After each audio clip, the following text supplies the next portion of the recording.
Bonjour à vous. Ne pas avoir peur d'être heureux, ne pas avoir peur de réussir dans sa vie. Vous me connaissez, je suis Germain Rancari, je suis formateur au coaching et au métier de psychopraticien. Je propose des marches sur Compostelle et j'accompagne toutes les gens qui veulent être heureux en amour. 18 et 19 janvier chez moi, 2 jours pour en tout cas penser l'amour autrement et se donner les moyens d'être heureux parce que personnellement je crois en amour, je crois à l'amour authentique parce que je le vis et parce que je croise plein de gens chaque jour qui le vivent. C'est une réalité, c'est pas une utopie parce que quand on ne croit pas en l'amour, en quoi est-ce que l'on croit?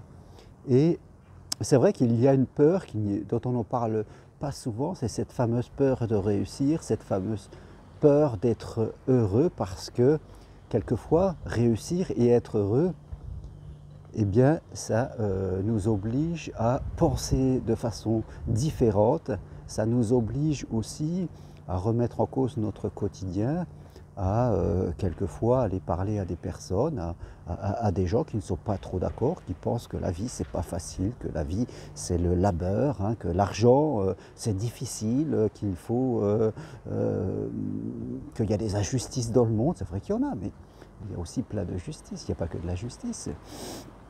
Que fait de compte, la vie, il faut trimer, quoi, hein. Quelque part, on développe ce genre d'idées, il faut faire confiance en rien, ni en l'argent, ni en l'amour, ni aux gens. Voilà, ce genre d'idées qui viennent plomber la vie. Et pour être heureux, eh bien, il faut se détacher un petit peu de tout cela et parfois se confronter à certaines personnes. C'est pas facile. Et forcément, il y a plein de gens qui vont s'auto-limiter. Quand toute sa vie, on a gagné 1000, 1200, 1300 euros, c'est pas facile de se dire que l'on peut en gagner 2000, 3000, voire plus. On n'y croit pas. Et puis on a peur d'être emporté dans son quotidien, que son quotidien change, que ses habitudes changent. Tout ça fait que on vient plomber. On n'y met même pas l'énergie. On va trouver inconsciemment, c'est une partie de nous, c'est pas forcément nous, hein. Nous ne sommes pas nos comportements. On a des comportements, mais on ne peut pas se réduire à nos comportements. Mais toute une partie de nous va trouver des excuses forcément pour justifier ses choix. Il faut qu'on donne du sens à notre vie. Dans notre tête, il faut toujours qu'il y ait un sens à ce que l'on fait. Donc si on se refuse quelque chose, il va falloir que l'on trouve quelque chose, une idée, une raison pour justifier notre choix. Alors, en amour, j'ai tous les jours des gens qui m'écrivent pour me dire que ça ne marche pas, que l'amour ça n'existe pas, que c'est mieux du chacun chez soi, que fait de compte on peut faire confiance à personne. Tout cela, ce sont des justificatifs pour ne pas s'engager résolument dans ce que l'on veut. Et je me demande pourquoi toujours ces personnes, que ce soit en amour, mais dans autre chose. Quand on reste toute une vie dans un métier que l'on n'aime pas, alors qu'on pourrait s'engager dans un changement. Ça ne veut pas dire qu'on va démissionner et tout changer d'un seul coup, mais tranquillement, on pourrait construire autre chose. Et si on y met de la patience, de la persévérance, croyez-moi, en 2-3 ans, c'est ce que j'ai fait, et ben on construit autre chose, on devient libre, on change de métier, mais on ne s'y engage pas parce qu'on n'a pas envie d'y aller, parce qu'on n'y met pas les moyens. Mais ça n'empêche pas que les gens qui me critiquent ou qui critiquent mes propres idées viennent regarder mes vidéos. C'est ça qui est étonnant. On vient regarder mes vidéos comme si ma vidéo, elle parlait quand même à une partie de cette personne.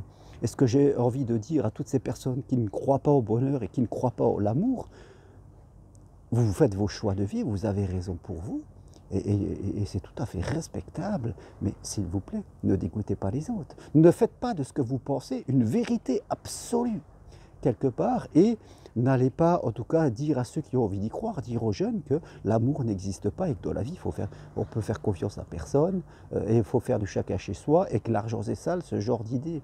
Non.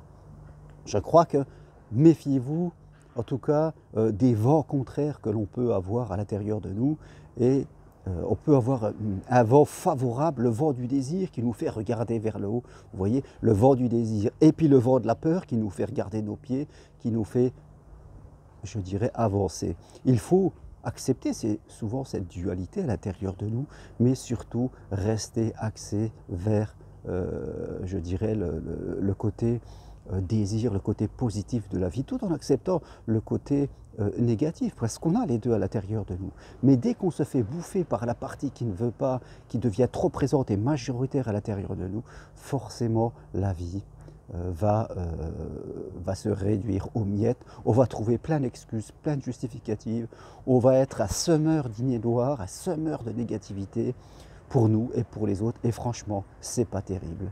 Alors, vraiment, si vous avez envie d'évoluer, écoutez la partie de vos désirs, travaillez sur vous, apprenez, parce que la vie est un apprentissage. La vie et l'amour sont des apprentissages. Ne vous arrêtez pas au premier échec, parce que remettez en cause vos idées, apprenez à communiquer, apprenez à être plus clair avec ce que vous voulez et vous verrez que votre vie va changer.